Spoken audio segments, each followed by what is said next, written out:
안녕하세요. 친절한 영양사입니다. 요즘에 그 궤양성 대장염이나 크론병, 이렇게 장에 이 점막계에 생기는 이 자가면역 질환이 진단되는 경우가 예전에 비해서는 좀 많이 늘은 것 같아요. 이 식습관도 그렇고 뭐 스트레스도 있고 이래서 그러는 건지 모르겠는데 자가면역 환자분들이 점점 좀 증가 추세에 있고요. 류마티스 내과라는 게 생긴 지가 그렇게 오래되지 않았거든요.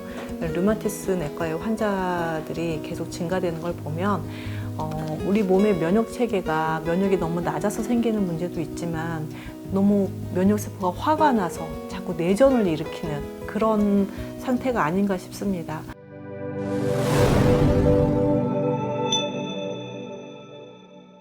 뭔가 사회가 좀 혼란하고 그러다 보면 스트레스를 많이 받잖아요. 그런데 그게 몸 안에서 그런 사회에서 일어나는 것들과 비슷한 것들이 내 몸에서 일어나는 그런 자가면역 질환이 뭔가 스트레스나 유전적인 사실은 요인보다 저는 스트레스라고 보거든요.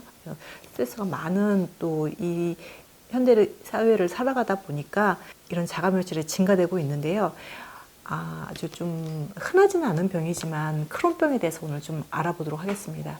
크론병은 궤양성 대장염하고 좀 비슷해요. 설사 많이 하고 혈변 보고. 그런데 이제 차이점은 뭐냐면 우리가 입 안에서부터 입부터 시작해서 항문까지 연결되는 걸 점막 조직이라고 하는데 광범위하게 이 점막 조직에 다 침범하는 게 크론병이거든요. 특히 소장 쪽에서 많이 발병을 하는데요. 대표적으로 우리가 뭐 소장에 염증이 있는지 안에 있는 내장기관은 보이지 않잖아요. 그런데 입안은 되게 많이 보이죠. 그래서 구내염이 그냥 피곤할 때 하나가 생기는 게 아니라 서너 개가 생겼다 또 다른 데 생기고 또 하나 없어지면 하나 또 생기고 이렇게 너무 자주 발병을 한다. 그러면 한번 병원을 한번 가보시는 것도 좋을 것 같습니다. 우리가 피곤하면 어쩌다 한 번씩 혓바늘 돕는다고 하죠. 생길 수 있는데 크론병은 그것보다 더 자주. 그런데 입도 그렇지만 그리고 소장이나 대장 쪽에 생기는 경우에는 얼마나 많이 불편하냐면 이게 어디 가실 때마다 화장실 위치를 먼저 찾아봐야 되고 언제 그 소식이 올지 모른다는 그 불안감 때문에 삶의 질이 굉장히 안 좋은 것 같아요. 한 30에서 50% 정도는 항문 주위에도 많이 생겨서 치액이나 치루 같은 증상이 생길 수도 있는데 일반 치질 증상보다 훨씬 더 심각하게 발병을 하고 있고요. 내시경을 이렇게 해서 보면은 자갈밭이 이렇게 연결되어 있는 것 같은 그 조약돌 같은 게 쭉 연결되어 있는 그런 그 점막 조직을 볼 수 있다고 해요. 그리고 장 안에도 우리 입안에 구내염 생기는 것처럼 아프타 교양처럼 그렇게 허옇게 약간 위염 증상처럼 이렇게 생기기도 하고 자갈돌처럼 보이기도 하고요.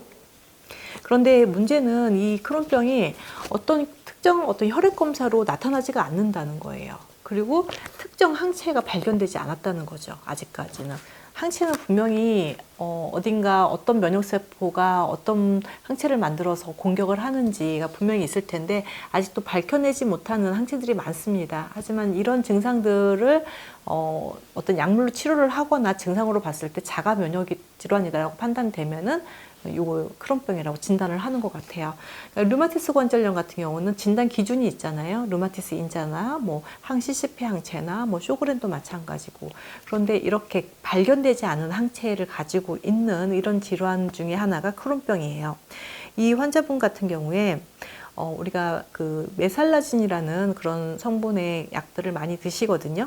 그 궤양성 대장염의 항염증제로 한 15년 전부터 드시고 계셨고 이 삶의 질은 굉장히 힘들다. 정말 하루에 5, 6번을 화장실을 가야 되기 때문에 많이 힘들고 피곤하고 그리고 변 상태가 검다고 하셨어요. 그거는 항문 주변에서 출혈이 일어나는 게 아니라 아까 제가 말씀드린 것처럼 대장에 있는 안쪽에 소장과 대장이 결합되는 부분이라든가 좀 안쪽에 출혈이 일어났을 때는 이렇게 변이 검어지거든요.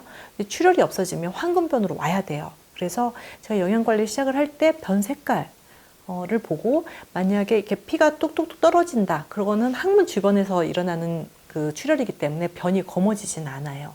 그래서 변 색깔을 보고도 어떤 부위에서 출혈이 일어나고 있는지도 대략적으로 예측해 볼 수가 있고요. 이분도 구내염이 아주 자주 생겼고요. 장 내시경을 2년에 한 번씩 하는데 용종도 생겨서 가끔 계속 떼어내고 있는 상태였습니다. 한 달이 지나서 다시 연락을 주셨어요. 몸무게가 증가하셨다고 하셨어요. 우선 일단 이분께서 몸무게가 65kg, 남자분인데 168에 65니까 좀 보통 체격인 것 같은데 좀 마른 체형인가요? 그 정도 되셨는데 설사 변을 좀 덜 보게 되니까 체중이 우선 일단 증가가 됐고 영양소 관리하면서부터 몸에 일주일 정도 지금 이 메자반트라는 이 그 크론병에 쓰는 약을 드셨는데 7일 드시고 중단하셨대요. 어느 정도 몸에 그 반응이 좋았고요. 그리고 변이 꽤 가는 편이었고요. 그런데 변의 변화가 뭐냐면 검은 변에서 황금색으로 바뀌었다는 거예요. 그건 출혈이 멈췄다는 뜻이거든요. 그리고 약 복용 후에 며칠 후 만에 금방 많이 호전이 됐었고 하루에 2, 3회로 줄어들었다. 그리고 너무 신기한 건 구내염은 정말 바로 그냥 호전이 돼서 지금까지 괜찮다, 안 생기고 있다 이런 말씀을 하셨어요. 굉장히 빠른 시간에 좋아지셨죠. 그런데 사실 크론병이나 궤양성 대장염 같은 경우는 우리가 먹는 음식이나 스트레스에 따라서 굉장히 업앤다운이 많은 질환이에요. 그래서 조금 더 기다려 보셔야 된다고 말씀을 드렸거든요. 한 달 정도 또 지나서 연락을 주셨는데 변이 좀 좋아지다가 요즘엔 좀 더 안 좋아지는 것 같아요. 그러니까 횟수도 좀 늘어난 것 같아요. 이유가 무엇일까요? 라고 질문을 하셨어요. 이유는 장 안에 보면 이렇게 거의 저는 이제 크론병을 장 안에 있는 아토피라고 표현을 하거든요. 이렇게 피부가 다 손상돼 있어요. 손상돼 있기 때문에 음식에 어떤 음식이 들어가냐에 따라서 이게 터지기도 하고 잘 나오기도 하고 이게 업앤다운이 심해서 음식 관리 좀 잘해 주셔라 이런 말씀을 드렸습니다. 그러다 보면 좋아지실 겁니다. 첫 술에 배부를 수도 없고 크론병이 한두 달 사이에 그렇게 금방 좋아지는 질병이 아닙니다. 이렇게 말씀을 드렸더니 꾸준하게 관리해 보시겠다고. 하지만 한 달 정도 관리한 결과 우선은 약을 끊을 수 있을 정도가 됐고 제가 심하시면 약을 다시 드세요라고 말씀을 드렸는데 약은 드시고 계시진 않아요. 그리고 근데 이 메자반트라는 약을 되게 부작용을 호소하시는 분들이 많거든요. 그런데 드시면 얼굴이 붉어진대요. 발적이 일어나서 너무 불편해서 이 약 안 먹고 좀 살고 싶다. 그래서 영양소요법을 선택하신 거다라고 말씀을 하시더라고요. 그래서 제가 너무 심하면 얼굴 발적도 중요하지만 부작용보다도 우선은 장 안에 손상되는 부분을 막아줘야 되니까 약물하고 같이 병용하시라고 말씀을 드리고 지금은 또 같이 드시고 또 좋아지시면은 빼고 드신다고 하셨습니다. 크론병처럼 좀 희귀병이잖아요. 이 희귀 난치성 질환인데 비슷하게 크론병이 아니더라도 궤양성 대장염도 이런 크론병하고 같은 맥락에서 면역 치료를 해야 되는 거거든요. 그래서 약물도 똑같이 써요, 병원에서. 진단명만 다를 뿐이죠.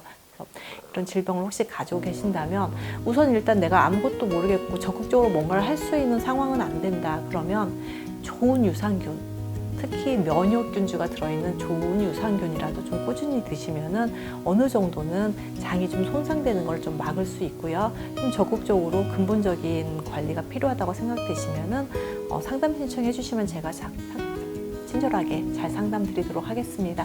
오늘 이 시간 경청해 주신 여러분 감사드립니다.